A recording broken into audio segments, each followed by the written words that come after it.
Bismillah, alhamdulillah, salatu wassalamu ala rasulillah. Kita akan masuk dalam amalan hati yang pertama, yaitu al-ikhlas. Ikhlas kepada Allah Subhanahu wa ta'ala. Secara etimologi, secara bahasa, ikhlas diambil dari bahasa Arab dari kata khalusa. Dan khalusa secara bahasa artinya murni. Dan Allah menggunakan kata khalusa dalam beberapa ayat. Misalnya firman Allah Subhanahu wa ta'ala, ala lillahi dinul khalis. Hanya bagi Allah lah agama yang murni. Dalam surat Az-Zumar ayat 3. Kemudian juga dalam firman Allah Subhanahu wa taala, "Wa inna lakum fil an'ami la'ibrah nusqikum mimma fi butunihi min bayni farthin wa damin labanan khalisan sa'ighal lisyaribin."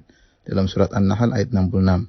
Di sini Allah berfirman, sungguhnya pada binatang ternak itu benar-benar terdapat pelajaran bagi kalian. Kami memberikan minum dari apa yang berada dalam perutnya berupa susu yang murni. Di sini kata Allah, labanan khalisan, susu yang murni, yang mudah untuk diminum oleh para peminumnya, yang Allah mensifati susu tersebut dengan mimbaini farthin wadamin, yang susu tersebut keluar di antara kotoran dan darah, Kita tahu namanya susu murni itu tidak ada tercampur dengan setetes darah pun dan tidak tercampur dengan setitik kotoran pun. Seandainya ada susu yang tercampur dengan setetes darah atau tercampur dengan setitik kotoran, maka tidak murni lagi. Ini gambaran secara sederhana tentang kata khalusah, yaitu murni. Kemudian juga Allah sebutkan contohnya dalam surat Yusuf ayat 80. Allah berfirman, "Falamma stai'asu minhu khalasu najiyya." Yaitu tatkala saudara-saudara Yusuf alaihissalam putus asa dari merayu Yusuf alaihissalam untuk menukarkan adik mereka Binyamin dengan salah seorang dari mereka, kata Allah, khalasu najiyya.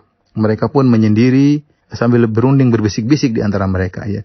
Khalasu yaitu mereka murni mereka saja, tidak ada orang lain ikut campur dalam pembicaraan mereka. Dari sini kita tahu namanya khalasu artinya murni.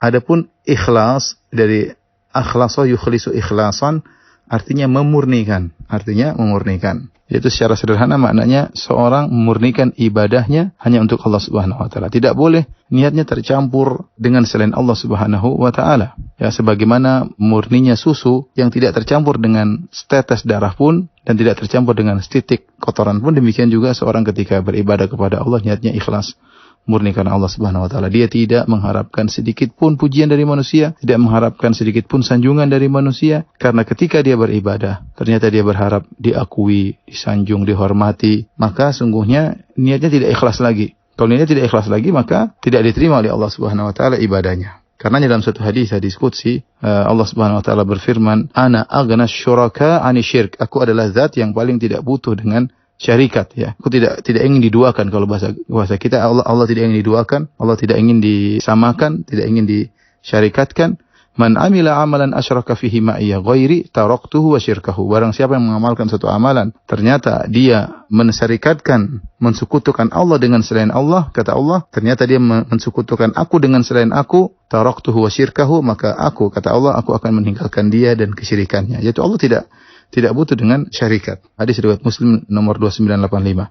Dalam riwayat yang lain kata Allah Subhanahu wa taala, "Faman 'amila li 'amalan asyraka fihi ghairi fa ana minhu bari'un wa huwa lilladzi asyrak." Barang siapa mengamalkan suatu amalan ternyata dia mensekutukan aku dengan selainku, yaitu dia menyamakan aku dengan selain aku, fa ana minhu bari', maka aku berlepas diri darinya, wa huwa lilladzi asyrak, dan dia untuk sekutuku.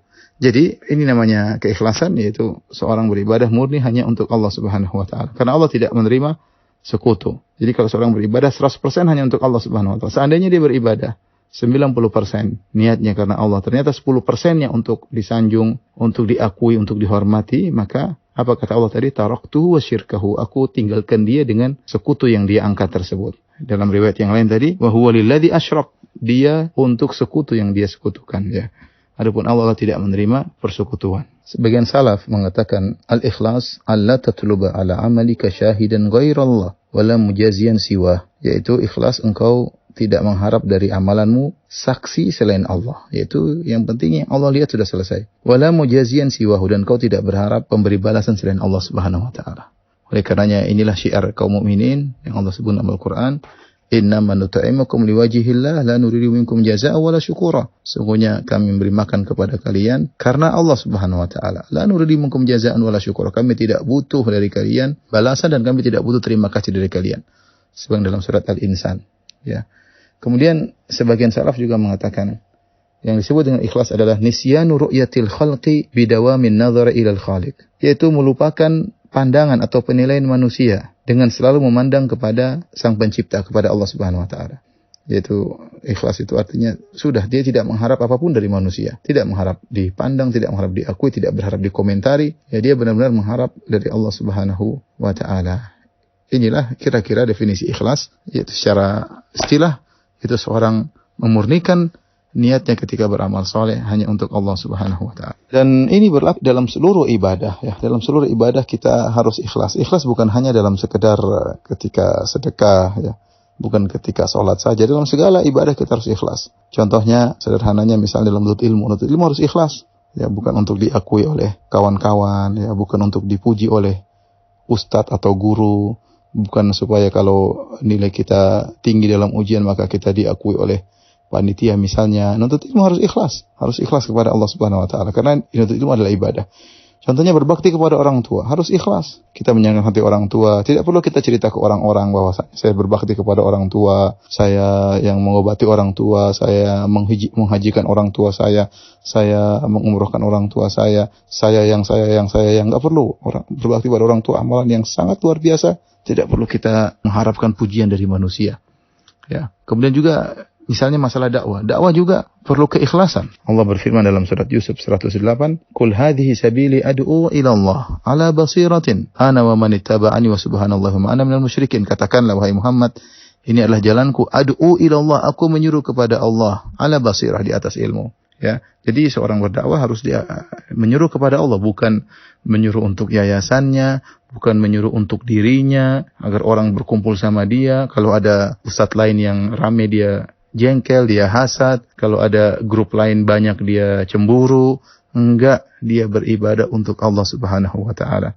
Bukan untuk grupnya, bukan untuk yayasannya, bukan untuk pondoknya, bukan untuk majelis taklimnya, tidak. Dia berdakwah untuk Allah, ya, ad'u ilallah.